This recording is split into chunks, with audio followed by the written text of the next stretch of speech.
दोस्तों, बहुत ही महत्वपूर्ण संदेश है। कृपया एक बार सुने जरूर।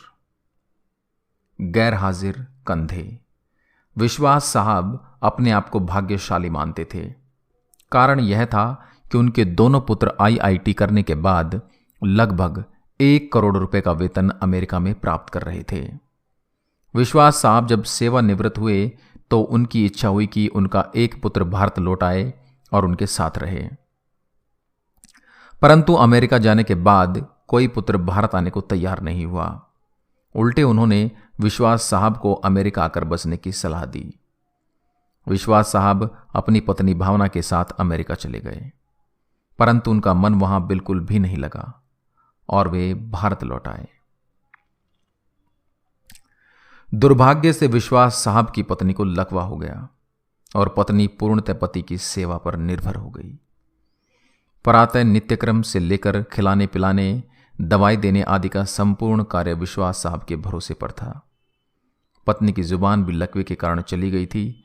विश्वास साहब पूर्ण निष्ठा और स्नेह से पति धर्म का निर्वाह कर रहे थे। एक रात्रि विश्वास साहब ने दवाई वगैरह देकर भावना को सुलाया और स्वयं भी पास लगे हुए पलंग पर सोने चले गए। रात्रि के लगभग 2 बजे हार्ट अटैक से विश्वास साहब की मृत्यु हो गई। पत्नी प्रातः 6 बजे जब जागी तो इंतजार करने लगी कि पति आकर नित्यक्रम से निवृत्त होने में उसकी मदद करेंगे। इंतजार करते करते पत्नी को किसी अनिष्ट की आशंका हुई। चूंकि पत्नी स्वयं चलने में असमर्थ थी, उसने अपने आप को पलंग से नीचे गिराया और फिर घिसटते हुए अपने पति के पलंग के पास जा पहुंची। उसने पति को हिलाया डुलाया पर कोई हलचल नहीं हुई। पत्नी समझ गई कि विश्वास साहब अब नहीं रहे। पत्नी की जुबान लकवे के कारण चली गई थी, अतः किसी को आवाज देकर बुलाना भी पत्नी के वश में नहीं था। घर पर और कोई सदस्य भी नहीं था। फोन बाहर ड्राइंग रूम में लगा हुआ था। पत्नी ने पड़ोसी को सूचना देने के लिए घिसटते हुए फोन की तरफ बढ़ना शुरू किया। लगभग 4 घंटे की मशक्कत के बाद वह फोन तक पहुंची और उसने फोन के तार को खींचकर उसे नीचे गिराया। पड़ोसी के नंबर जैसे तैसे लगाए। पड़ोसी भला इंसान था। फोन पर कोई बोल नहीं रहा था, पर फोन आया था, अतः वह समझ गया कि मामला गंभीर है। उसने आस पड़ोस के लोगों को सूचना देकर इकट्ठा किया। दरवाजा तोड़कर सभी लोग घर में घुसे। उन्होंने देखा विश्वास साहब पलंग पर मृत पड़े थे तथा पत्नी भावना टेलीफोन के पास मृत पड़ी थी। पहले विश्वास और फिर भावना की मौत हुई।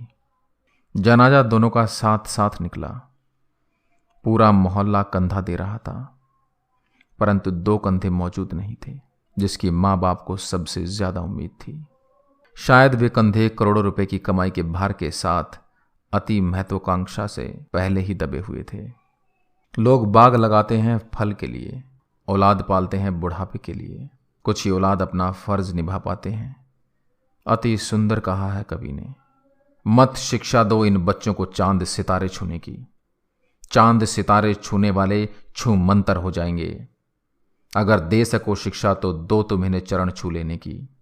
जो मिट्टी से जुड़े रहेंगे वही रिश्ते निभाएंगे। कृपया इसे बच्चों को जरूर सुनाएं। अच्छा लगे तो अपने दोस्तों के साथ शेयर करें। जय हिंद, जय भारत।